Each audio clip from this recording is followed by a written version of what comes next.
Aranmanai 4 movie summary in English. Let's begin. In Assam, a priest and his daughter travel by boat to a temple during a festival. When the daughter is injured and her blood spills into the river, it releases Bak, a shape-shifting demon. Bak kills the daughter and assumes her form. The priest then traps Bak's soul in a vessel, forcing it to take his daughter's place permanently for the sake of his wife.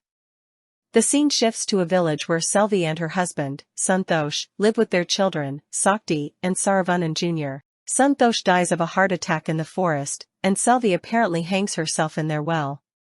Witnessing her deceased mother, Sakti falls into a coma. Upon hearing of the deaths, Selvi's brother, Saravanan, an advocate, visits the grieving children along with his aunt. In the village, the Zamindar's granddaughter, Maya, a doctor, is assigned to care for Sakti. Soon, they start experiencing paranormal activities in the house. Saravanan suspects that Selvi's death was not a suicide and visits the police station with Ravi, the village president's son. They are dismissed rudely by the inspector. Ravi then shows Saravanan a video of his late brother-in-law being stalked by a Swami before his death. Later, while they are in their jeep, a spirit attacks, and Saravanan steps out to investigate. During this, a spirit looking like Selvi attacks Ravi.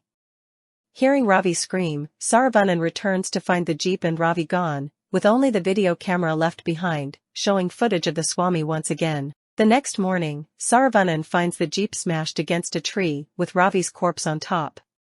Initially suspected by the police, Saravanan clears his name using the video camera evidence.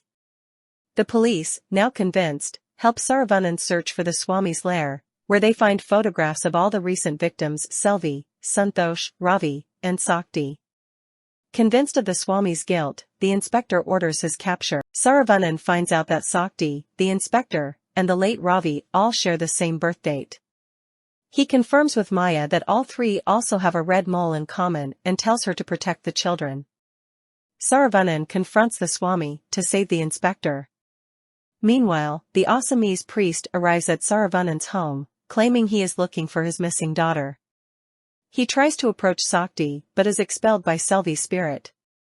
Concurrently, the inspector dies after being impaled by a vel, and Sakti wakes up from her coma, accompanied by Selvi's spirit. During interrogation, the Swami reveals that Bak, an evil spirit capable of living in water and on land, had its soul trapped by the priest, diminishing its power. Bak followed the villagers when they relocated to the village, eventually recovering its hidden soul. To regain full strength, Bak aims to sacrifice Sakti, the inspector, and Ravi. Bak killed Selvi's husband and took his form to approach Sakti. Selvi, however, sacrificed herself to protect her children and returned as a spirit to guard them against Bak. The Swami warns Saravanan to protect Sakti at all costs to prevent Bak from becoming immortal. Saravanan confides in his aunt about his regrets for not supporting her.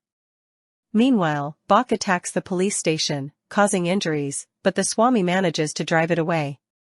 During this chaos, Maya is stopped by Selvi's spirit at the compound gate while trying to attend Sakti's birthday party. Saravanan notices a blood stain on Maya's lab coat that Selvi's spirit appears to point at. Upon testing the blood in the lab, they discover that Bak has been impersonating the Swami after killing him outside the police station. After confronting the president, they find the Swami's dead body in the trunk of the president's car. The president reveals that the Swami had gone to the graveyard to destroy Selvi's spirit and her remains. Saravanan arrives too late, witnessing his sister's spirit disappear while pleading for Sakti's safety. Bak then reappears to claim Sakti, but Maya flees with her to the temple festival. There, Saravanan battles Bak inside a large Azura sculpture. At the festival's climax, a divine spirit destroys both the sculpture and Bak. With the turmoil resolved, Saravanan assures Maya that the palace will be converted into a hospital for her to continue serving the village. Outside, the children play throwball with their mother's spirit, showing that she continues to watch over them. The end.